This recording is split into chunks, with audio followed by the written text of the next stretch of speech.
आंखों में आंसू, चेहरे पर मायूसी और रूंधा हुआ गला। ये तस्वीरें सामने आई हैं मध्य प्रदेश के उज्जैन से, जहां पर कुछ बेटियां अपनी पढ़ाई के लिए डीएम ऑफिस पहुंच गई और वहां पर डीएम ऑफिस घेर लिया और अपनी पढ़ाई के लिए सिर्फ एक ही फरियाद लगा रही हैं। वो फरियाद ये कि हमें स्कूल नहीं जाने देंगे, हमारे स्कूल को शिफ्ट मत करिए। मध्य प्रदेश के उज्जैन में सराफा कन्या स्कूल को 6 किलोमीटर दूर दाऊद खेली गांव शिफ्ट किए जाने के प्रस्ताव का जमकर विरोध हुआ। इसी वजह से 9वीं और 12वीं की छात्राएं कलेक्टर ऑफिस पहुंच गई और उन्होंने कार्यालय का घेराव भी किया।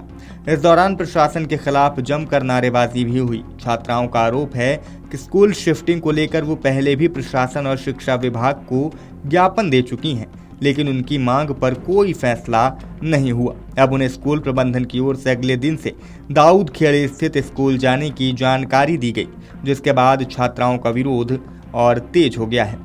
प्रदर्शन कर रही छात्राओं का कहना है कि दाऊद खेड़ी उनके घरों से काफी दूर है। कुछ छात्राओं ने करीब 25 किलोमीटर तक होने की बात कही है।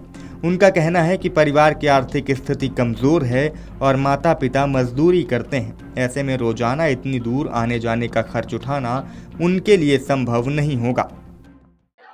हमें ये चाहते हैं कि हम दाऊद खेड़ी नहीं जाना चाहते, हमारे स्कूल यहीं रहे, रोड पे भी है, मेन रोड पे भी। हम कितनी दूर दूर से गांव से आते हैं यहाँ पे पढ़ने के लिए, और अब हमें वही नहीं मिलेगा, हमें सेफ्टी नहीं मिलेगी। हम लोग वहाँ पे इतनी दूर जाएंगे और वहाँ पे हमारी सुरक्षा की व्यवस्था कौन लेता है? कौन चाहेगा कि हम लोग अगर हमको वहाँ पे कुछ हो भी गया तो कौन वहाँ पे आ जाएगा हमें बचाने के लिए? कभी एक्सीडेंट हो गया, कुछ भी बाई चांस हो गया तो कौन क्या कर लेगा? हमारा स्कूल यहीं पे रहना चाहिए, यहाँ से बाहर दाऊद खेड़ी नहीं जाना चाहिए। वहीं एक छात्रा ने कहा कि हमारा स्कूल यहाँ से नहीं जाना चाहिए। ये स्कूल हमें 12 किलोमीटर दूर पड़ता है और अब अगर हम वहाँ दाऊद खेड़ी जाएंगे तो सुबह निकलेंगे और शाम में पहुँचेंगे। हम अपने स्कूल को कहीं नहीं जाने देंगे। हम सराफा की छात्राएं, बालिकाएं हैं सभी। हमारे स्कूल स्थानांतरण करके दाऊद खेड़ी शांतिपनी पहुंचाने की बात चल रही है। हाँ, वो बात चल रही है कि इन्होंने बोला कि इनको हमारे को बस की सुविधा देंगे। पहले ही सीएम राइज और हमारे जो नीचे का महाकाल मैदान स्कूल था, पहली से 8वीं तक का लेके उनको इन्होंने वो भी यहाँ आए।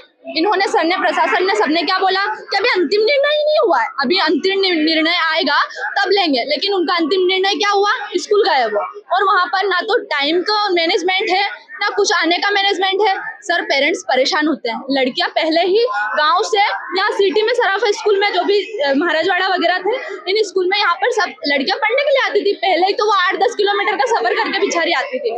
अब यहाँ आके वापिस वो 8-10 किलोमीटर का सफर करके अगर वहाँ जाएगी तो सर कैसे होएगा? उसके बीच में अगर कोई दुर्घटना घटित हो जाती है तो क्या ये लेंगे? और हमारा कहना तो ये है कि जैसे ही मतलब दिल्ली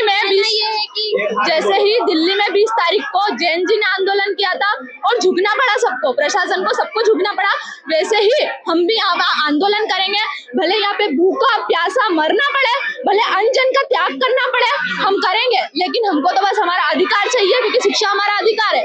इन्होंने चलाई योजना कि बेटी को पढ़ाओ तो बेटी आगे बढ़ेगी। अब ये बेटी से उनका शिक्षा का अधिकार छीन के इन्हें दूर दूर पहुंचा रहे हैं, तो कैसे क्या होएगा सर? कैसे जाएगी? लड़कियों के माँ बाप मजदूरी करते हैं, सब करते हैं, तो सर कैसे क्या होगा? हमारा तो यही कहना है कि 2 लड़कियां यहाँ पर बेहोश। हाँ, 2 लड़कियां यहाँ पे बेहोश हो गई क्योंकि उन्होंने सुबह से कुछ नहीं खाया सर। सुबह से ना पानी पिया है, ना कि कुछ खाया है, ना ब्रेकफास्ट वगैरह कुछ भी नहीं, ना ही घर से कुछ खा के। ये लड़कियां तो सर बेहोश तो होगी ना। हमसे बात करने के लिए कोई भी नहीं, मतलब जो दूसरे जो उनके नीचे के प्रशासन है वो सारी बात करने आए हैं, लेकिन हमको तो सिर्फ कलेक्टर से बात चाहिए, उनका ही लिखित चाहिए, तो ही हम यहाँ से हिलेंगे। वरना अगर उनका लिखित और अगर कलेक्टर साहब यहाँ मौजूद नहीं हुए तो हम तो यहाँ से, हमारी तो नींव भी नहीं हिलने वाली सर। इतनी सी बात है कि हमें ना क्या बोले, वो सराफा स्कूल की है और हमारा दाऊद खेड़ी स्कूल जा रहा है, तो है ना, इसको दाऊद खेड़ी नहीं जाना चाहिए, यही मांग हमारी है। क्या परेशानी होगी अगर वहाँ जाएंगे तो? वहाँ 10 किलोमीटर है, वहाँ पे 10 किलोमीटर दूर है, और वहाँ पे अगर हम जाएंगे तो कुछ अनहोनी हो गई और अगर कुछ हो गया तो जिम्मेदारी का ले रहे क्या? अभी क्या हुआ यहाँ पर? कोई बच्चे? हाँ, यहाँ पे 2 जनी बेहोश हो गई है, खाना भी नहीं खाया उन्होंने, और है ना पानी वानी कुछ भी नहीं पी रही है। जब तक मांग पूरी नहीं होगी तब तक वो खाने वाने कुछ भी नहीं खाएगी और पिएगी भी नहीं, और हम भी नहीं लेंगे। वहीं इस पूरे मामले पर स्कूल बचाओ संघर्ष समिति के जितेंद्र सिंह का आरोप है कि शहर के कई पुराने स्कूलों को बंद कर सांदीपनी विद्यालय में मर्ज करने का प्रोसेस चल रहा है। उनका कहना है कि इससे सबसे ज्यादा असर गरीब और मजदूर परिवारों के बच्चों की पढ़ाई पर पड़ेगा। समिति ने शिक्षा के अधिकार कानून यानी आरटीई के प्रावधानों का हवाला देते हुए कहा कि विद्यार्थियों के लिए स्कूल की दूरी भी अहम है। समिति के मुताबिक उज्जैन शहर और ग्रामीण क्षेत्र के करीब 11 स्कूलों को मर्ज करने की प्रक्रिया चल रही है, जिसमें कई प्रमुख स्कूल भी शामिल हैं। वहीं इस पूरे मामले पर जिला शिक्षा अधिकारी महेंद्र कुमार का कहना है कि स्कूलों को लेकर आखिरी फैसला जिला स्तरीय मॉनिटरिंग कमेटी करेगी।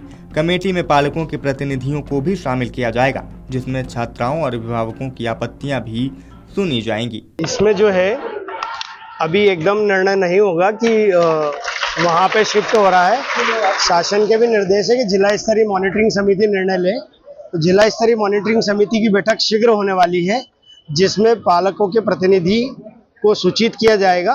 वो भी आएंगे और वो भी अपना पक्ष रखेंगे। उसके बाद जो निर्णय होगा वो मॉनिटरिंग समिति लेगी। कब होगा ये? बिल्कुल शीघ्र, मतलब हमने नोटशीट बढ़ा दी है और जैसे ही मीटिंग होती है, मैं समझता हूँ 1-2 दिन में मीटिंग हो जाएगी इसकी, ज़्यादा से ज़्यादा बुधवार तक।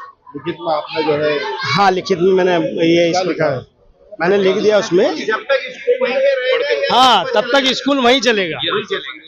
मैं बता देता हूँ आपको।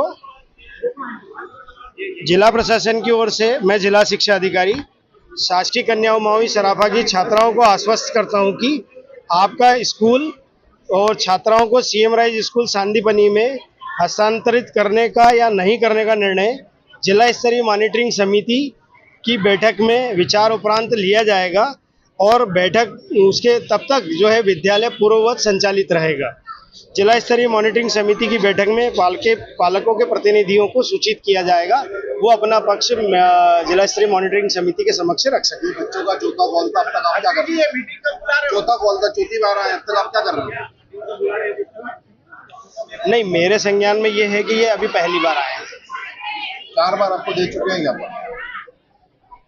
नहीं, ज्ञापन मेरे पास। तो जिम्मेदारों का तो कहना है कि मॉनिटरिंग कमेटी इसका आखिरी फैसला करेगी, लेकिन इन छात्राओं के दर्द का क्या, इन छात्राओं के परेशानियों का क्या? इनका सीधे तौर पर कहना है कि अगर ये स्कूल दूर शिफ्ट हुआ तो इन्हें एक तो आने जाने में समस्या होगी, दूसरा परिजनों की आर्थिक स्थिति इतनी अच्छी नहीं है, और तीसरा कि इतनी दूर अकेले आने जाने में असामाजिक तत्वों से इनको खतरा भी महसूस हो रहा है। अब देखना ये होगा कि सीएम मोहन यादव के गृह जिले में क्या इन बेटियों की फरियाद सुनी जाएगी, क्या इन बेटियों को इनका स्कूल बचाने दिया जाएगा, या फिर एक झटके में इन्हें दूसरे स्कूल जाने के निर्देश दे दिए जाएंगे। क्या कहेंगे आप इस पूरे मामले पर? कमेंट करके हमें ज़रूर बताइएगा और हो सके तो इस वीडियो को शेयर करिएगा ताकि ये सीएम मोहन यादव के कानों तक भी इन छात्राओं की आवाज़ पहुंच सके। आपके राज्य की खबरें, आपके शहर की खबरें सबसे पहले जानने के लिए देखते रहें अमर उजाला। चैनल को सब्सक्राइब जरूर कर लें और पाएं हर अपडेट।